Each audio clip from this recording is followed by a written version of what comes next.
The Elves and the Shoemaker. First story.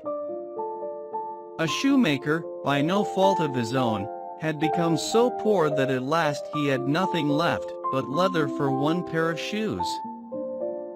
So in the evening, he cut out the shoes which he wished to begin to make the next morning, and as he had a good conscience, he lay down quietly in his bed, commended himself to God, and fell asleep.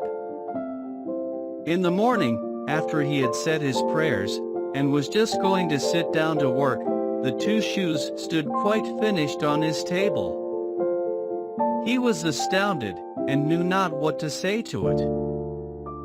He took the shoes in his hands to observe them closer, and they were so neatly made that there was not one bad stitch in them, just as if they were intended as a masterpiece.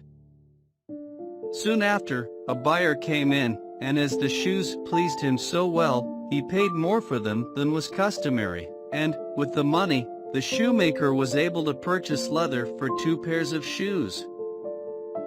He cut them out at night, and next morning was about to set to work with fresh courage, but he had no need to do so, for, when he got up, they were already made, and buyers also were not wanting, who gave him money enough to buy leather for 4 pairs of shoes. The following morning, too, he found the 4 pairs made, and so it went on constantly. What he cut out in the evening was finished by the morning, so that he soon had his honest independence again, and at last became a wealthy man.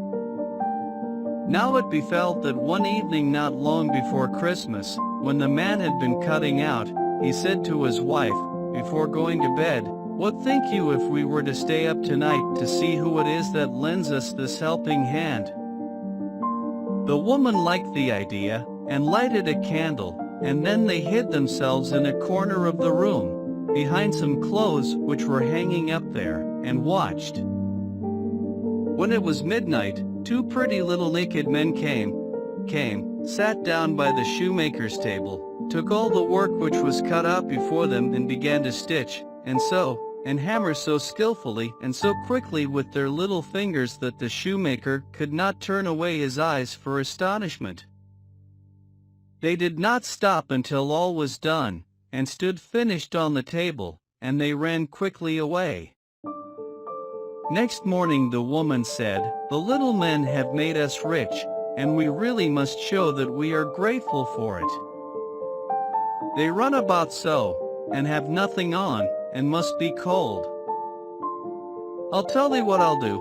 I will make them little shirts, and coats, and vests, and trousers, and knit both of them a pair of stockings, and do thou, too, make them 2 little pairs of shoes."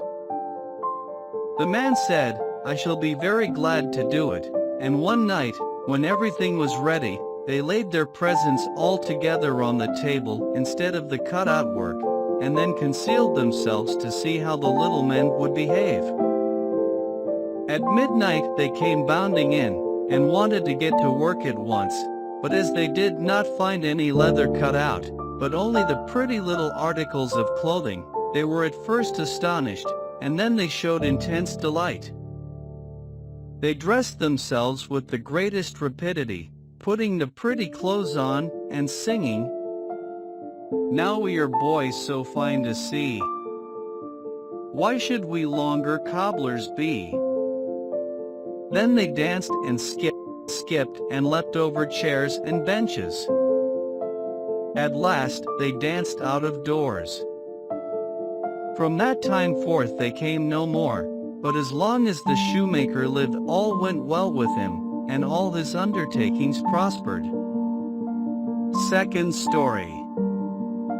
There was once a poor servant girl who was industrious and cleanly, and swept the house every day, and emptied her sweepings on the great heap in front of the door.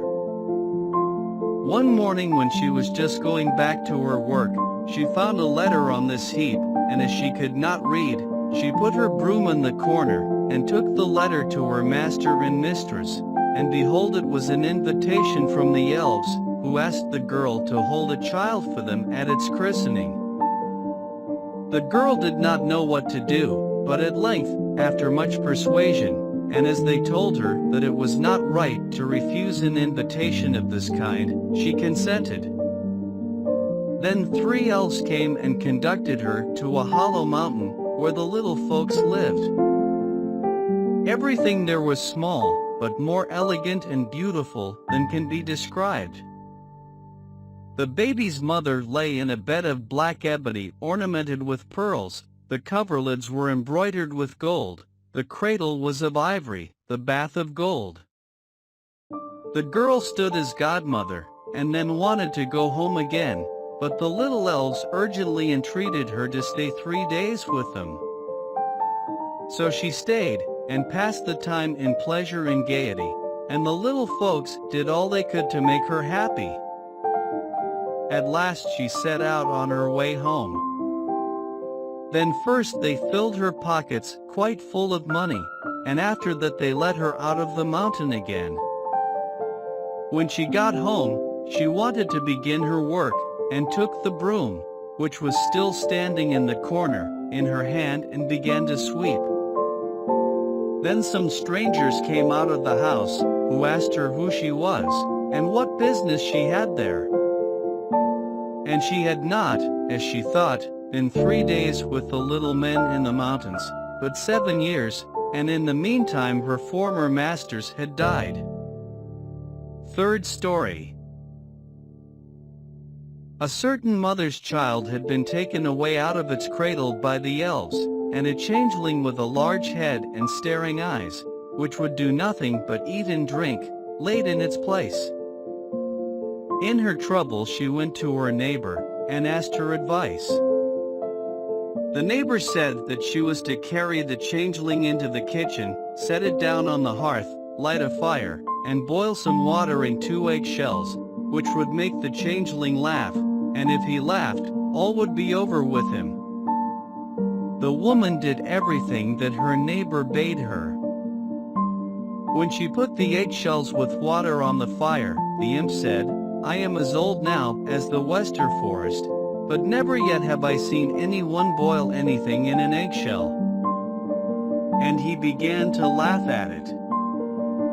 Whilst he was laughing, suddenly came a host of little elves, who brought the right child, set it down on the hearth, and took the changeling away with them.